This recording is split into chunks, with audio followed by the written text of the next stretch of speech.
hell wants to hire these people? Like, what respectable law firm says, yeah, you're coming out of Stanford, you're coming out of Harvard, you participate in all these disruptive situations, you can come work here. Like, lawyers, disagreement defines the legal profession.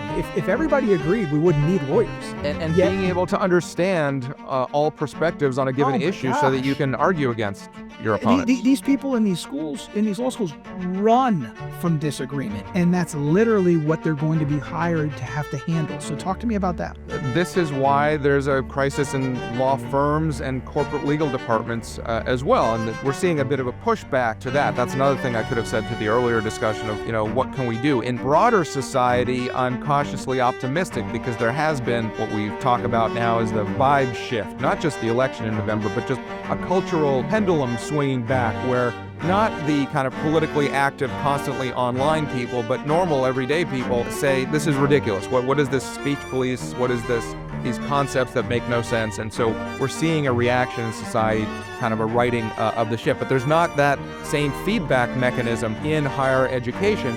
And so often senior partners who themselves are, big donors to the Democratic Party, say, are scared of younger associates who are activists in various ways. It's a real problem. We the people. Why you quiet? It's time to stand up for the truth. How they coming for our kids, so who gon' stand up for the youth? Ay, and we know we win because Yeshua is the proof. Ay, we the people like Garcia, so that's no excuse. Ilya Shapiro is a senior fellow and director of constitutional studies at the Manhattan Institute. Previously, he was executive director and senior lecturer at the Georgetown Center for the Constitution. And he was a vice president of the Cato Institute and director of Cato's Robert A. Levy Center for Constitutional Studies. He's published everywhere, but he's written some fascinating books, including Supreme Disorder, Judicial Nominations, and the Politics of America's Highest Court. But today's conversation will be framed by the latest book he's written, Lawless, the Miseducation of America's Elites. But perhaps the best part of Ilya's bio is that he's happily married and he's a father of 4. And we're going to talk all about this today. So Ilya, thank you for joining us. My pleasure, Gates. I'm glad we arranged this, and I was delighted to have the best part of your bio, your wife, host me for an event that you were stuck in an airport somewhere, but when I was in Tampa most recently about a month and a half ago. Believe me, I wanted to be there so bad, but we're making up for lost time here. We love people on this show that have been through the cancel culture ringer, that to hell and back with cancel culture. It sort of qualifies people to be a part of We the People. You've been there, you've been to the mat, but you're back on 2 feet and stronger than ever. To frame our conversation today and to sort of introduce your new book, Lawless, maybe just sort of inform our listeners about what you've been through in the last couple of years. Sure. Yeah, the motley fraternity of the canceled, disinvited, and otherwise. I'm actually speaking at a thing called the Disinvited Dinner at University of Wisconsin in April. I don't think I've ever been disinvited, but anyway, yeah. So I was as you were describing my bio, I was at Cato, libertarian think tank, for nearly 15 years. Got an opportunity to take my career in a different direction, was hired to become the executive director of the Georgetown Center for the Constitution, which is an important center. As we've learned, the rest of the law school is a center against the Constitution. A few days before I was due to start that job in January of 2022, just over 3 years ago, was when news of Justice Breyer's retirement broke. And that meant that I had to do a lot of media because my last book, Supreme Disorder, was about judicial politics, Supreme Court nominations. This is my bread and butter. So I was commenting on that. I was also happened to be in Austin, Texas, for the celebration of a mutual friend's job change, Evan Baer, and went to his dinner and was festive and feisty coming out of that. Went back to my hotel room, doom scrolling Twitter, not a best practice, late at night, and getting more upset that President Biden was hewing to his campaign promise from 2020 that he would appoint a black woman to the Supreme Court. Now, nothing wrong with appointing a black woman, of course, but I wouldn't narrow my pool of candidates for janitor, let alone justice, by race and sex. And so I fired off a hot take accordingly. Again, not a best practice. And given Twitter's character limitations at the time, I phrased it that, if I was a Democratic president, I would probably pick Sri Srinivasan, the chief judge of the D.C. Circuit, second most prestigious court in the country. Happens to be an Indian American immigrant, very well respected, very progressive, but because of today's hierarchy of privilege, he's disqualified, and we will end up with, again, as Twitter's character limits force me into various grammatical circumlocutions, a lesser black woman. Hit send on that, went to bed, and all hell broke loose overnight as my ideological enemies went after my job, my head, my career. I woke up and I said, oh no, this is getting maliciously, willfully misinterpreted. I need to take this down. I mean, it's distracting. My point, obviously, was against racial and gender preferences for hiring, as 76% of Americans agreed, at least according to a poll by that rabid right-wing outlet ABC News. But those first few days, that first day and then the next few days, it was hell. It was the worst period of my life. I thought that my entire career, all the sacrifices that my parents had made in bringing me out of the Soviet Union, were crumbling. And I was hurting my family. I was, it was terrible. Thanks to the support of many friends and allies, from the Foundation for Individual Rights and Expression to Barry Weiss to Camille Foster to National Review, Wall Street Journal, lots of folks. It was, I'm no celebrity, so it's not about FU money. But I was at a position where I had friends who could help defend me. And so the dean of Georgetown Law, Bill Traynor, no profile and courage, did not fire me in those first 4 days, nor did he say, well, I disagree with Mr. Shapiro, but, our free speech policy clearly protects this. Instead, he punted to the DEI office, the Office of Institutional Diversity, Equity, and Affirmative Action, saying I would be onboarded but instantly suspended pending investigation into whether I violated policies on harassment and anti-discrimination. Maybe I was harassing President Biden. I'm not sure exactly. But anyway, that ended up being a 4-month-long process. Quickly became farcical. The 4 days of hell were followed by 4 months of purgatory, at the end of which, at this point, we're in June of 2022, one of the junior associates at the fancy law firm Georgetown hired to help them out, Wilmer Hale, looked at a calendar and saw that I was not yet an employee when I tweeted. And so on that jurisdictional technicality that the policies didn't even apply, I was reinstated. I celebrated that. But then I got the fine print. I got the report from the DEI office and HR, which said that any time that in future I offended somebody, I'd be back before the Inquisition. And I quickly realized, on advice of counsel and Randy Barnett, the law professor giant, one of the very few non-progressives at Georgetown, and my wife, Kristen, who's a better lawyer than any of us, I realized this was untenable. I could not do the job I was hired for, both internally to teach and organize student programs, externally to write and speak on TV and advocate for originalism. And so I did what lawyers call a noisy exit. I resigned. I published my resignation letter in the Wall Street Journal, as one does, and announced my move to the Manhattan Institute on Tucker Carlson's show on Fox News, as one does, and away we went. Very quiet exit. Wall Street Journal, Tucker Carlson. Your story, and by the way, talk about putting you in a lose-lose situation. We're not going to fire you. It's like getting hired by a doctor's office. You can work here, but the first time you sneeze, you're fired. It's just, it was never going to work out, and you chose sort of the high road and said, I'm out of here on my own will. But you not only didn't go quietly, you didn't lead the issue there. I think a lot of people, what makes you so relatable is that a lot of people that get canceled, just to be clear, Gates, they tried to cancel me. I canceled them. So yeah, that's where we exactly, are. well, and that's exactly what I'm getting to. You push back. You wrote the book. You got this great job at the Manhattan Institute, and you could have sort of sailed off into the sunset and left Georgetown in the dust, but you not only left them in the dust, you kicked dust over them. You write this book, and you pull no punches. You go after everybody, but you sort of use your example at Georgetown as the foundation for this. So Ilya, why did you write the book? Yeah, well, the short answer is that HarperCollins, the publisher, approached me and said this would make a good book. And I was like, oh, I really don't want to, relive all that and delve more into what's going on more broadly in the pathology in higher ed. But I realized it was an important story to tell, an important issue to study at the right time. And my agent, Keith Urban, who perhaps you know as well, he runs Javelin, a PR literary agency, is fantastic.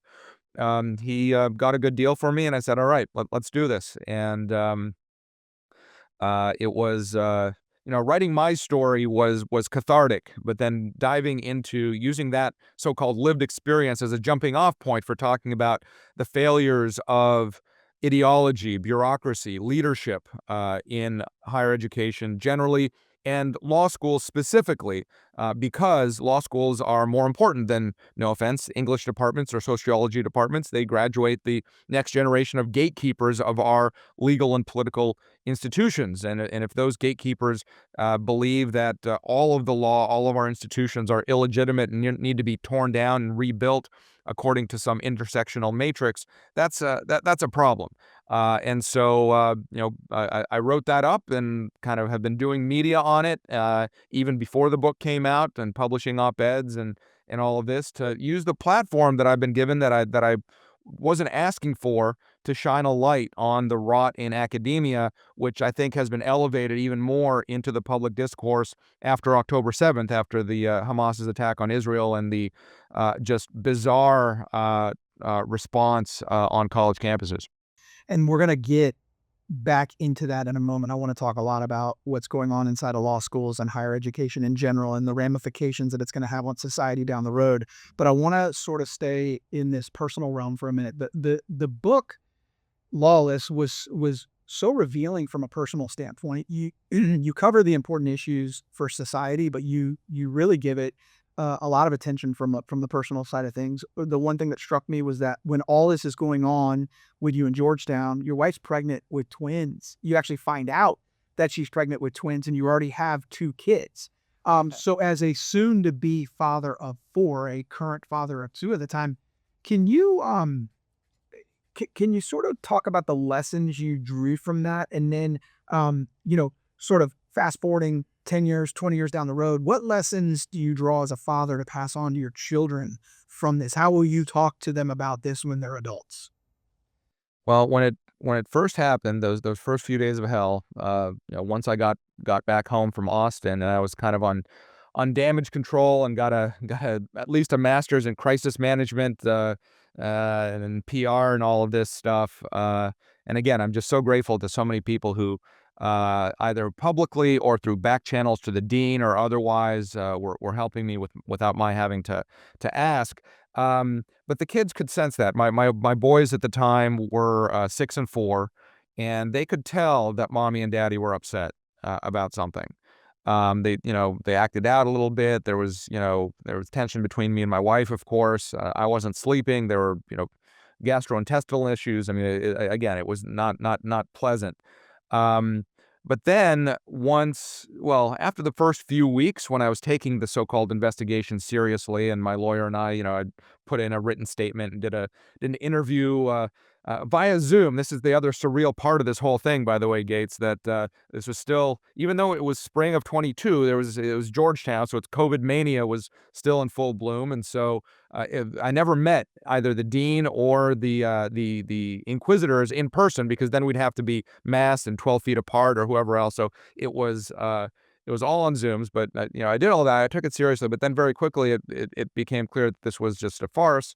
And my lawyer advised, like, go back, be your normal job, comment on the Supreme Court confirmation hearings of the now nominated Ketanji Brown Jackson, write op-eds about what the Supreme Court was deciding or other constitutional issues, show that you can be a professional. So I was doing that, and things kind of improved at home, and that's when we learned my wife was pregnant. Totally surprising that it was twins. We didn't use IVF. Doesn't run in our family.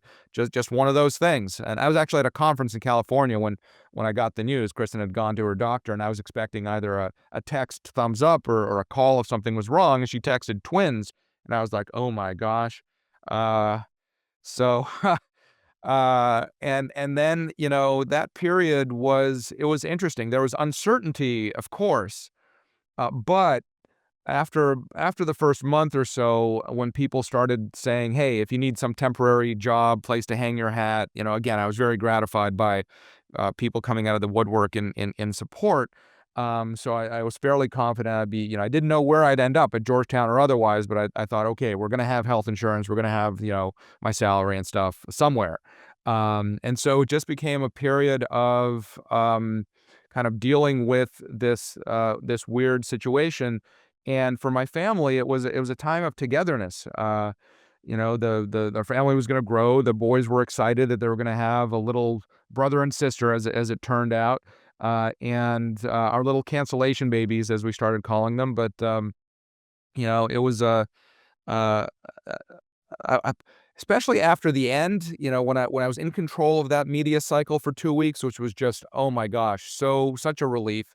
And then we went on a family vacation to Sicily, which I highly recommend. We did a drive around the island for a week, which is the perfect amount of time, and then a week at a resort. We're big Club Med fans. They take care of your kids. It's an active vacation. It's international. It was cool, and that was just great. It really bonded the family, and then joined MI when I got back, and the twins were born that November, and it was a big year, 2022 in the Shapiro family. But the lessons are, keep your eyes on the prize. The whole time I was focused on keeping my job, doing right by my family, and staying true to what I believed in, which included saying, "Yep, that was phrased poorly. That was a failure of communication, but I don't." I maintain my position on the underlying policy, affirmative action, racial preferences, all of that. And so when my kids read my book, probably before then, I'll describe different things, but I hope that they see that I stuck on principle, and I was doing what was right for my family. You did, and a theme of this show is courage, and you've shown a lot of courage throughout this process. Every dad with a Twitter account that enjoys an old fashioned in the evening appreciates you traveling the battlefield for us first, and coming back to tell us about it. So we're going to get back into some of the personal stuff, but I want to you reveal a lot in the book about higher education, law schools more specifically. And I think that from an outside observer that maybe passed your book in a bookstore would say, that doesn't really interest me. It should interest them because it's not just for lawyers. It's not just for people that are interested in law school. The ramifications on society that you emphasize in this book will affect everyone, have an effect on everyone. So I want to get into some of that because I think anybody, whether they're going to be a student, have been a student, have kids that are going to be students, or just live in American society, need to know some of the things that you shine a bright light on in this book. And one of the ones that made my stomach turn was you mentioned a statistic that for the 25 years leading up to 2012, the number of professional university employees at universities grew at twice the rate that students did. And over that time period, tuition essentially tripled. And since 2012, the problems just got worse. And you also mentioned that professional employees tend to be significantly more liberal than professors. So we're paying a lot. Meaning, just to be clear, non-teaching staff, Correct. administrators, and other non-teaching staff. Yes, That's right. they People grew. They making grew. people They grew making much hiring faster decisions, than. admissions decisions. Go ahead. That's right. No, they grew much faster than faculty, much faster than students.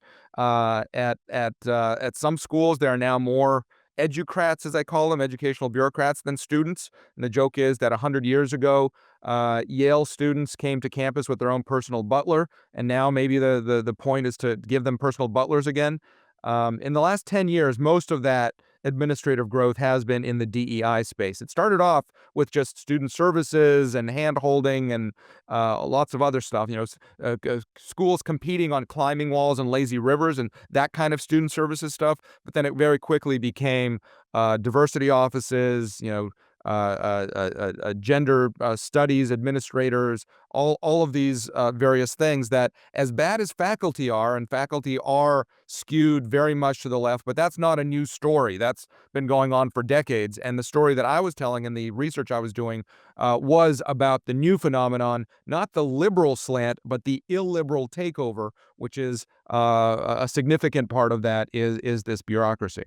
Yeah, I mean, to me, it felt like breaking news. We all know the story about the statistics of liberal to conservative professors, but no one that I had seen had really gone in and looked at the data on the administration, making the other decisions at universities. So I appreciate that you did that there. How do we change that, Ilya? I mean, everybody knows the slant that I just talked about with the professors, but you shine this new light. I mean, let's just use easy math and say half the country's conservative, half the country's liberal. That means that on average, half the parents that are advising their children on where to go to law school or undergraduate, are helping them make those decisions. I mean, what's going to change if there's not?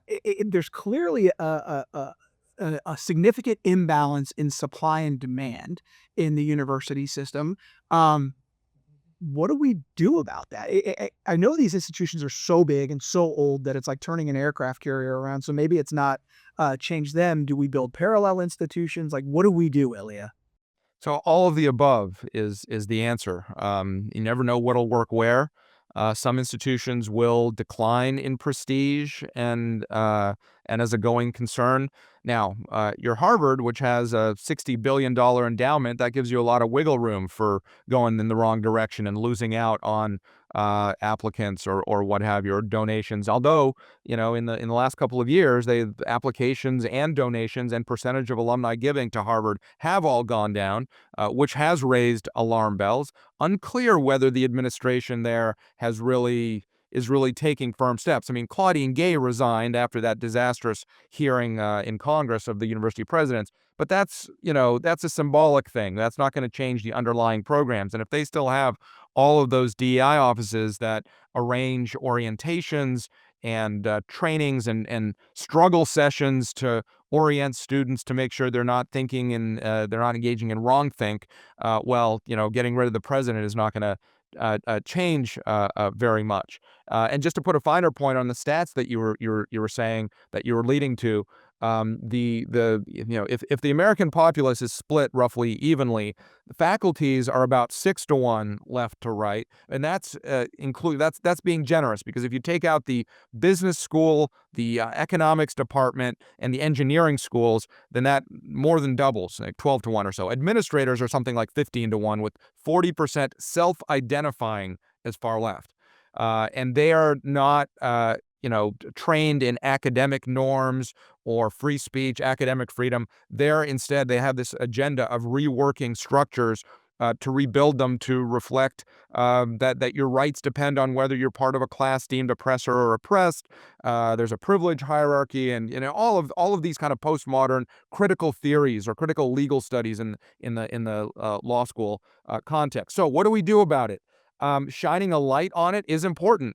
For example, my now colleague at the Manhattan Institute, John Saylor, who's an investigative reporter, 2 years ago, he started making FOIA requests, Freedom of Information Act, on all the different public schools, and discovering just crazy stuff. So he published 2 years ago, February of 23, an op-ed in the Wall Street Journal showing that Texas Tech was hiring biologists based on their diversity statements. The very next day, the chancellor of Texas Tech, which is a public school, said, no, we're not going to do that anymore. That's inappropriate. Similar things have happened at other institutions. I was just speaking at University of Colorado Boulder last month, and John, again, he did it again. A few weeks before I was there, he published a Wall Street Journal op-ed and roiling controversy on campus. And even though that's a very blue state legislature, but still uncomfortable thing. So just shining a spotlight. Or at Yale Law School, which had suffered that I document a series of scandals with respect to free speech and other things. The dean there, Heather Gerken, who wants to be an Ivy League president someday, sees those black eyes are not good, and has responded by retiring certain administrators, bringing on a senior professor who's not progressive, bringing on a junior professor who had clerked for Justice Alito, for example. So trying to do certain things. There are market responses like that occasionally, but not at most institutions. Most institutions are not your Yales or your Stanfords, where they had the shout down of the federal judge. They don't make national attention. So some places are going to kind of continue their vicious cycle and either become irrelevant, or just, students, parents who are far left or want to be there are going to be comfortable with that. But other schools have institutions developing within them. So, for example, UNC, University of Florida, Arizona State, lots of other places have new centers and institutes teaching civics or focused on excellence, or rigor or classics or something like that. What used to be when the main undergraduate education was supposed to be. Now you need a special center to teach that. But nevertheless, that's been a response not just to university officials being shamed, but to the demand by students and families for educations like that. And we've seen a shift already in applications, in student movements away from Northeastern schools towards, for shorthand, SEC schools, the big flagships that address the problem of what I call the cold and the scold. So you don't want to be in those uncomfortable climates. And so you go to a place where not only can you get a good education at like the Honors College of the University of South Carolina, but you can have fun and go to football games and have what's a much healthier collegiate environment. Well, as someone who went to business school at the University of Florida, I appreciate the Gator shout out. We'll stick to the academics of Florida and maybe Some of this is, I detail this in the section about the failure of leadership. This is not rocket science. We don't have, new problems that you need to theorize new solutions for things that had never been heard of before. Almost every school in the country has very good policies on paper, on pixels. What free speech or the definition of harassment or intimidation, all of these different things, but they just don't enforce them. The academic leaders, the deans, the provosts, the presidents, they generally are not woke radicals themselves, but they're spineless cowards.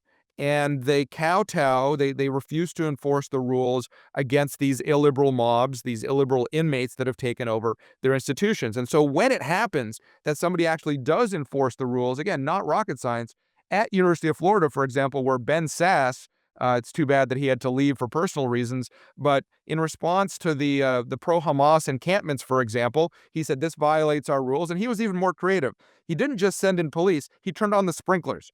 So sometimes you have to think of, asymmetric, clever solutions for enforcing the rules. Sometimes I wish they would turn the sprinklers on when the Gators are playing football because we're a few years away from glory.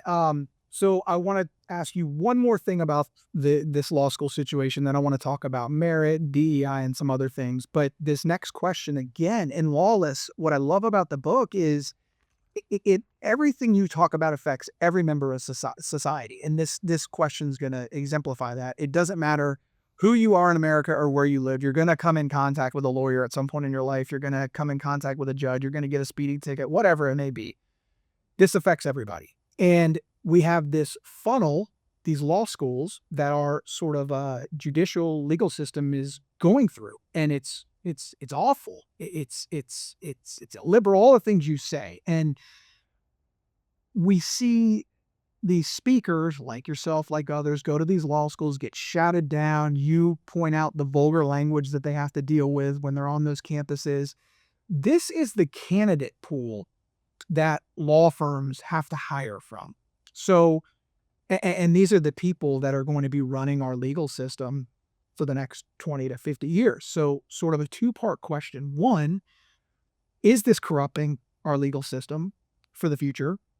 And two, who the hell wants to hire these people? Like, what respectable law firm says, yeah, you're coming out of Stanford, you're coming out of Harvard, you participate in all these disruptive situations. You can come work here. Like, lawyers, disagreement defines the legal profession. If everybody agreed, we wouldn't need lawyers. And Yet- being able to understand all perspectives on a given Oh my issue so that you gosh. can argue against your opponents. These people in these schools, in these law schools, run from disagreement. And that's literally what they're going to be hired to have to handle. So talk to me about that.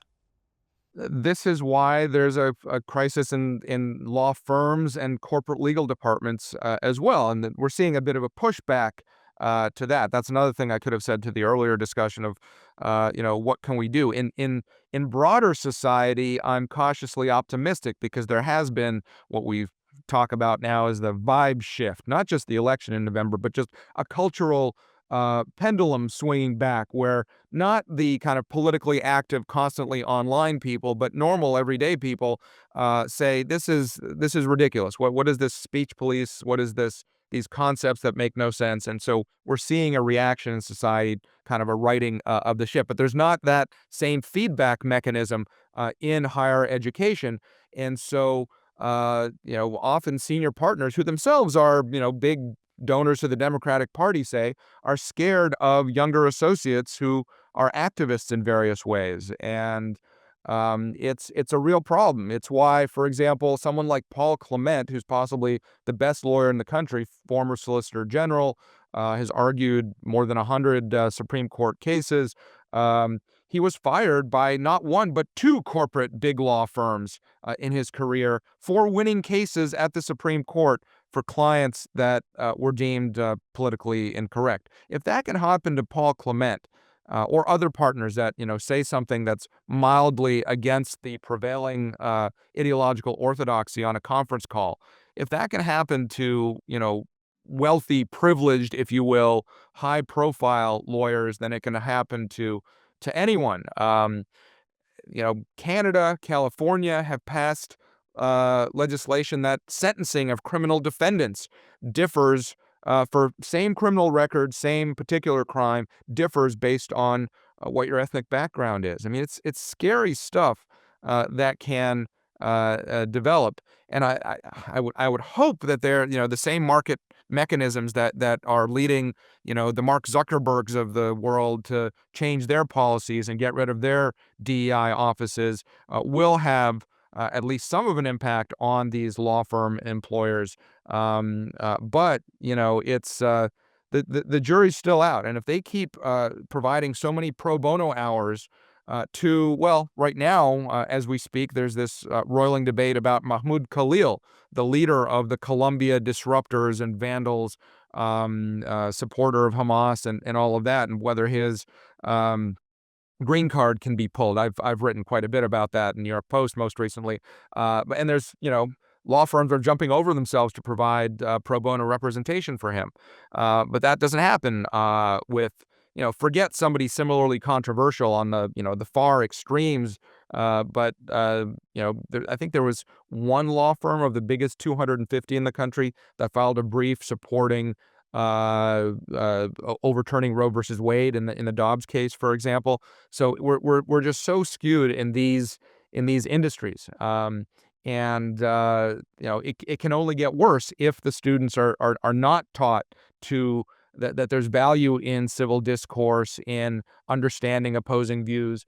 The quality of lawyering will simply decline. The basic professionalism, forget any sort of ideological valence, but if law schools don't teach about originalism, the idea that the Constitution should be interpreted based on the original public meaning of its provisions, which roughly half the judiciary and a majority of the Supreme Court adheres to, what kind of a lawyer are you going to be? You're doing a disservice to your clients, again, regardless of what area of law, what your perspective is. This is a huge institutional crisis. In Lawless, you talk a lot about merit. And that's sort of what got you into this mess. Some people deemed what you said racist, but I love that you flipped the sort of coin over to Joe Biden and said, no, actually, what he's doing is racist. And what I'm talking about is when he said, I'm only going to hire a black woman for the Supreme Court in Ketanji Jackson Brown. That's no way to hire anybody. If it'd be like somebody saying, and what I think it does is it's offensive to the person that gets hired. I mean, if somebody said, I need an average height, bald white guy with a beard who thinks he's cooler than he is to do something, I'd be the perfect candidate. But I'd be embarrassed to accept that because there's no other sort of professional qualifications that would, make me qualified, for lack of a better word, to do that job. Isn't it racist isn't what Joe Biden did racist? I mean, he used race as the only qualifying factor to hire someone. The NBA, why is the NBA allowed to get away with meritocracy? They don't say we need more short white guys. We're sort of allowed to use merit in some situations and not at all in other situations. And we've rolled back a lot of DEI things in the last few months. We're going to talk about that, but it's already had a lot of ramifications on society. So what do you have to say about that?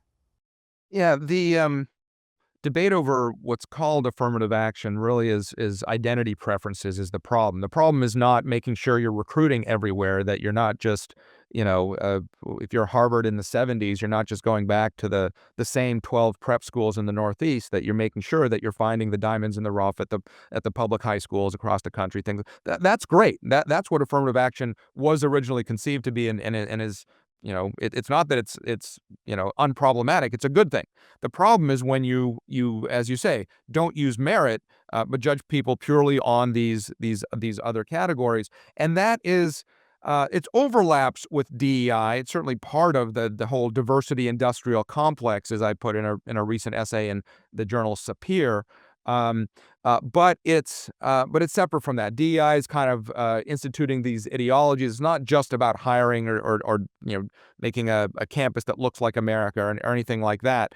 And as the Supreme Court ruled a few years ago that schools cannot use race in making admissions decisions, that logic is now being applied and enforced through executive orders and otherwise, and just employers seeing the writing on the wall. Even though that case, Harvard versus Students for Fair Admission, is only about higher ed, it doesn't apply to, say, private employers or government contractors, but the logic is inexorable. And so that's where we're headed. So I think we're finally kind of moving in a healthy direction in that regard. But of course, it's going to require keeping the foot on the gas. The National Association of Higher Education Diversity Officers, which is a thing. There's like 10,000 members that I mentioned in Lawless.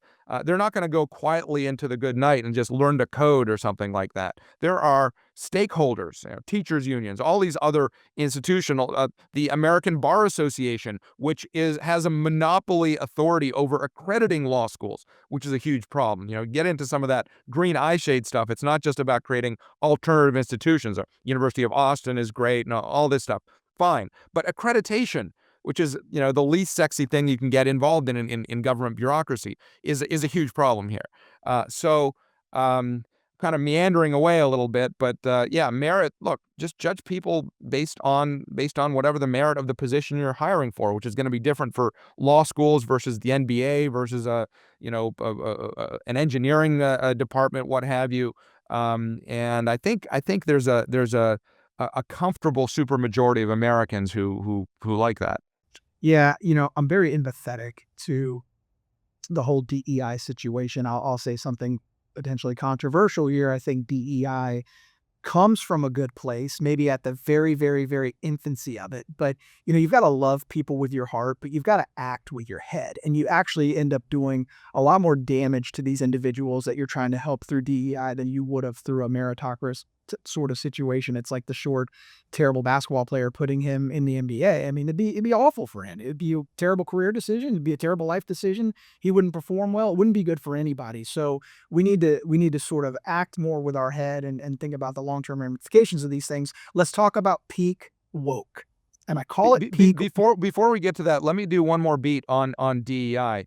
And I'll go further even than you. It's not that it comes from a place from a good heart or what have you. The words themselves, the concepts themselves, are unobjectionable. They're even good things. Diversity. Yeah, we should have people from diverse perspectives, different viewpoints, backgrounds. That only enhances decision making. It prevents groupthink. It makes for a better educational discourse. Great. Equity.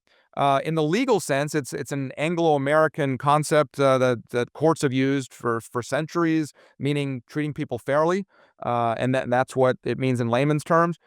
Inclusion, making people feel welcome wherever they're working or studying. Who could be against that? The problem is that in practice, the professional purveyors of DEI employ those words in an Orwellian way to mean the opposite.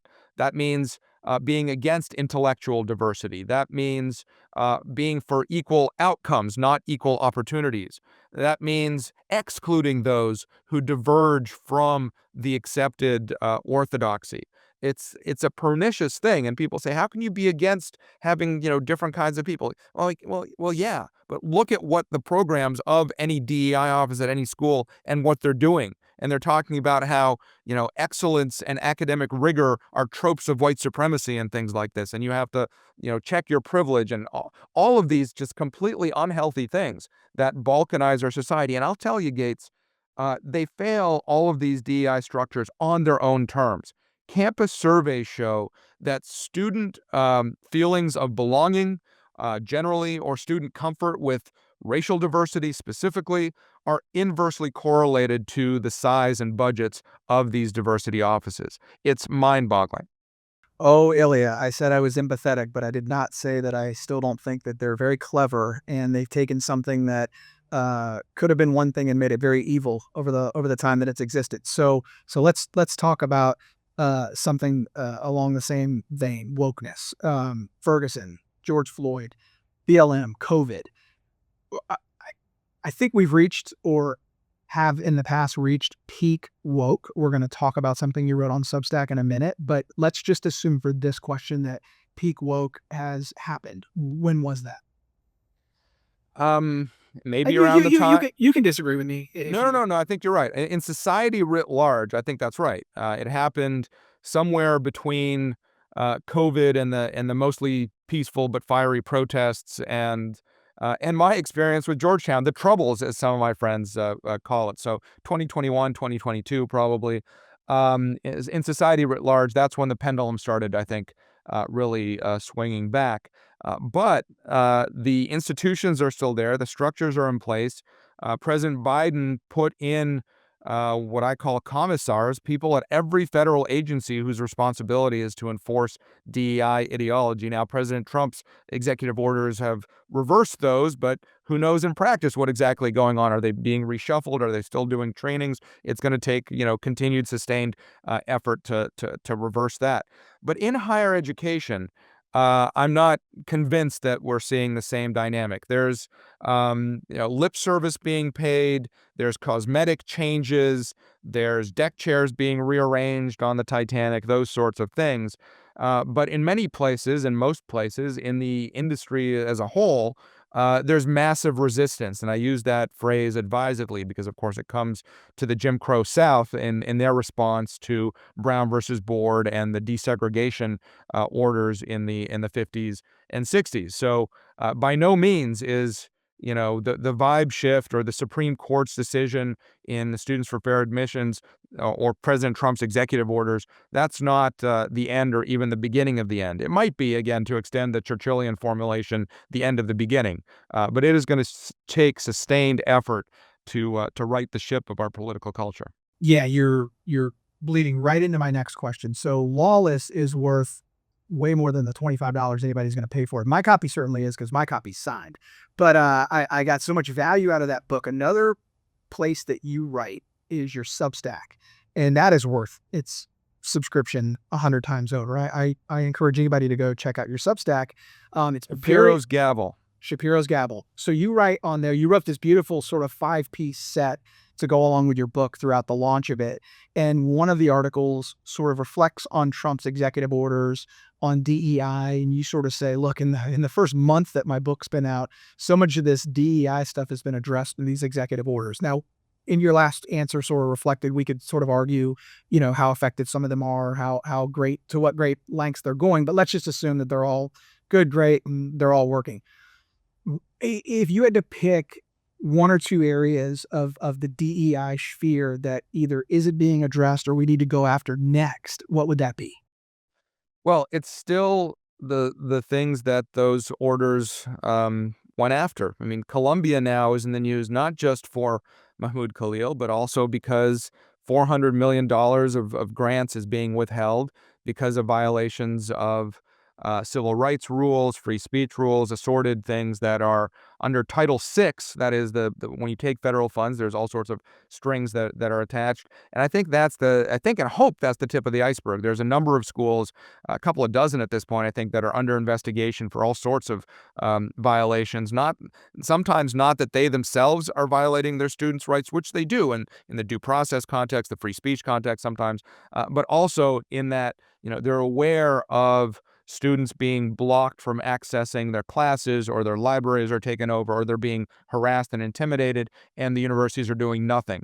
for purposes of federal funding, that makes them liable. And so I hope that this momentum that has begun will continue, because it's going to take a while to get the courts to sort through. And I think ultimately the Department of Education, the Justice Department, will be successful because it's very low hanging fruit that hasn't been addressed for a long time.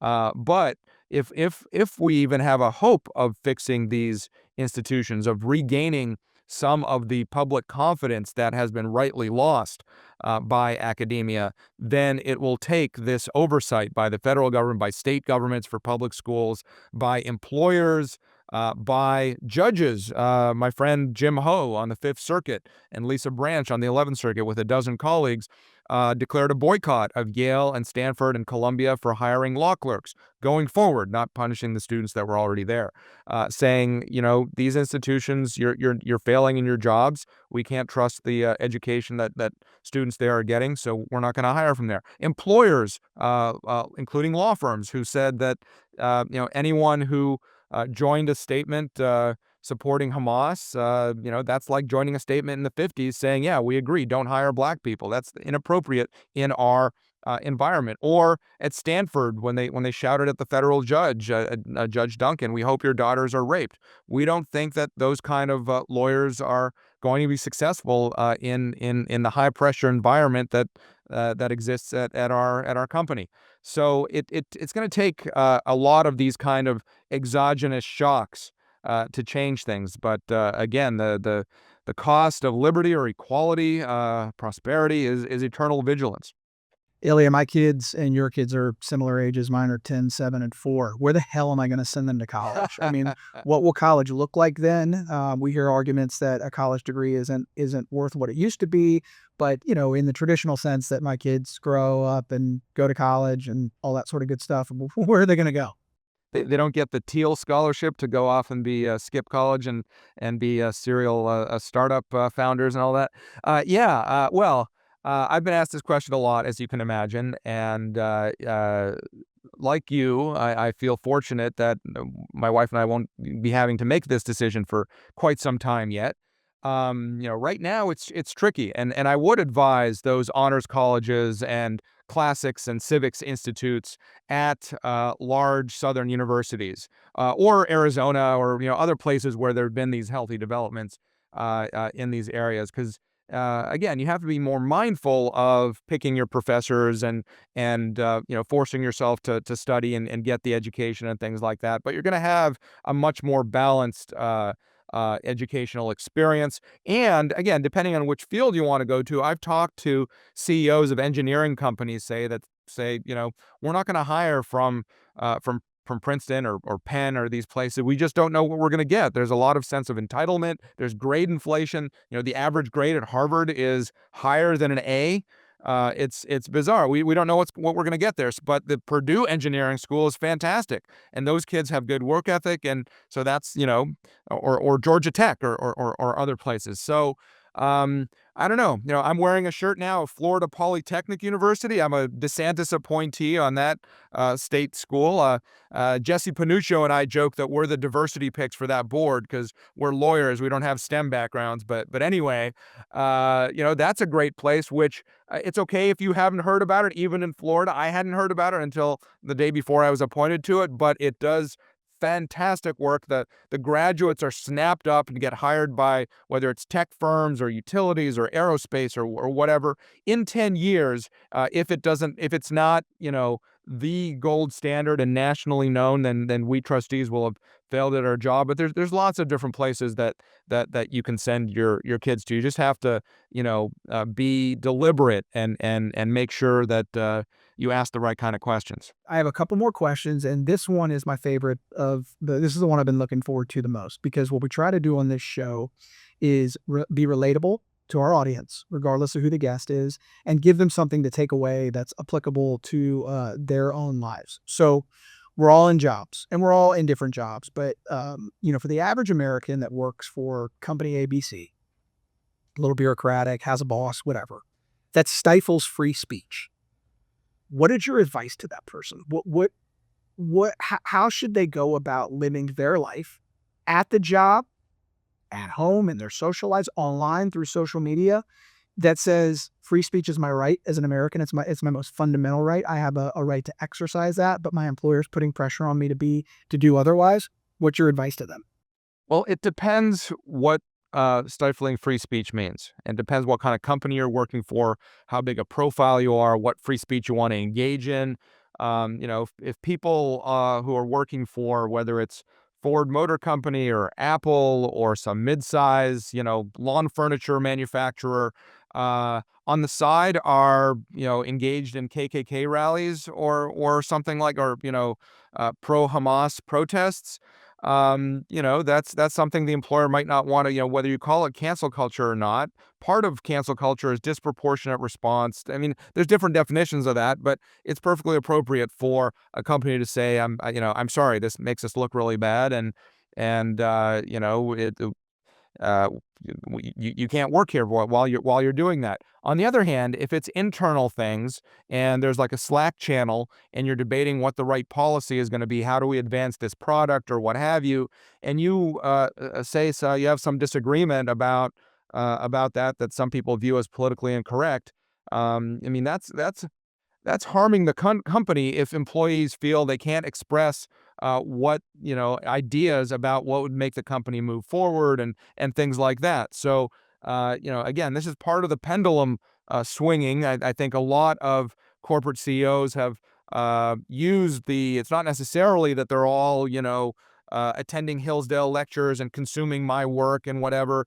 They're looking at the bottom line, and their DEI offices are a cost suck. And they're using this political environment to say, okay, we can finally get rid of that. Great, whatever. So I'd say there's a lot of opportunities out there if you happen to really be oppressed in a way that if you would be fired if it were known that you were pro-life or that you voted for President Trump or something like that. That's probably not a healthy environment. I mean, I'd be looking for a different job just because I wouldn't want to look at a place where I'd have to work at a place where I have to like hide basic things like that. So you have to be savvy. I wouldn't say martyr yourself. You don't have to stand up for every slight or injustice that you perceive. Um, but if there are certain things where, it would make sense getting in touch with, whether it's someone like me, whether it's an activist group, whether it's a political organization to defend your rights, whether it's just a private sector attorney to look at your options, you really have to think about what is worth pursuing. Ilya, trust in U.S. institutions is at an all-time low. I mean, this has been declining forever. This is a story as old as time. We used to sort of have the military up on a pedestal that we still trusted, but because of the woke decisions of the Biden administration, we've begun to lost trust in the U.S. military. Not me personally, but the greater American population. I like to end these episodes on sort of a hopeful, joyful, upward trajectory note. So, where can conservatives place their trust? What institution can we still look to for some light? Um, well, I'd like to say your the place of worship, but that also depends as well, because some of these have been corrupted in various ways. I say this as a fairly secular Jew who can't stand going to like reform synagogues, for example. And so I go to Chabad from time to time. That's where my kids go to Sunday school and summer camp and things like that. And they're Orthodox and all that. Now we don't practice all of that, but it's a healthier environment in terms of developing the whole person and things like that. Um, you have to be savvy, and advanced communications allow us to have connections in places where we're not geographically located. So find your community, whether that's with your hobbies, whether that's with your political views, whether that's with your friends and relatives. Build networks that make sense for you. And you're right, institutional trust has declined across the board. Interestingly, there's among elites in debates over politics from the left, you hear about the Supreme Court and the judiciary being illegitimate and all this. Actually, the Supreme Court, while like all institutions has declined in public confidence, it's much higher than any other institution you can name, whether it be the media, whether it be Congress, I think the military still is slightly higher. That's perhaps the highest one still, although historically lower than it's been. But what's different now isn't confidence in some of these institutions, it's the partisan gap. And so in the Supreme Court, for example, overall levels of trust, according to Gallup, are higher than 3, 5, 10 years ago, for example, than before the overturning of Roe v. Wade or certain other kinds of controversies. But the difference in support as between conservatives or Republicans on one hand and liberals and Democrats on the other, that has never been higher. And I don't know how you fix that exactly. That kind of disconnect that's something new. To have so much of our life politically polarized, that's a problem. It's societies aren't so healthy when everyone thinks about politics all the time. It's the way that I make a living working in public policy, but that's not normal. Most people should not have to think about politics. They're concerned about their jobs, their families, their hobbies, their sports. That's what a normal life looks like. And so we'll only get back to higher social trust when politics becomes less important. The book is Lawless. The Substack is Shapiro's Gavel. You do amazing work at the Manhattan Institute. Ilya, how can people follow more of your work? Yeah, I'm on Twitter or X at iShapiro. You mentioned my Substack, Shapiro's Gavel. You can Google my name and read lots of stuff by and about me. Only believe the good stuff. But it's a privilege to do what I do, which is, I joke that I still don't know what I want to be when I grow up. And my wife responds to that by saying, well, you're very opinionated and you've managed to get paid for your opinions. So, I'm very thankful for that opportunity. Well, you're a courageous American. You represent so many of us. You're very relatable, but you're in a position where you're able to use your platform to represent us and do real good for the movement. So we very much appreciate you, your work in general, and you joining We the People. Thank you, Ilya. My pleasure. And I must admit, I don't yet subscribe to this podcast, but I'm going to now. Awesome. Thanks. We the people. Why you quiet? It's time to stand up for the truth. Why they coming for our kids? So who gon' stand up for the youth? And we know we win because Yeshua is the proof. We the people like Garcia, so that's no excuse.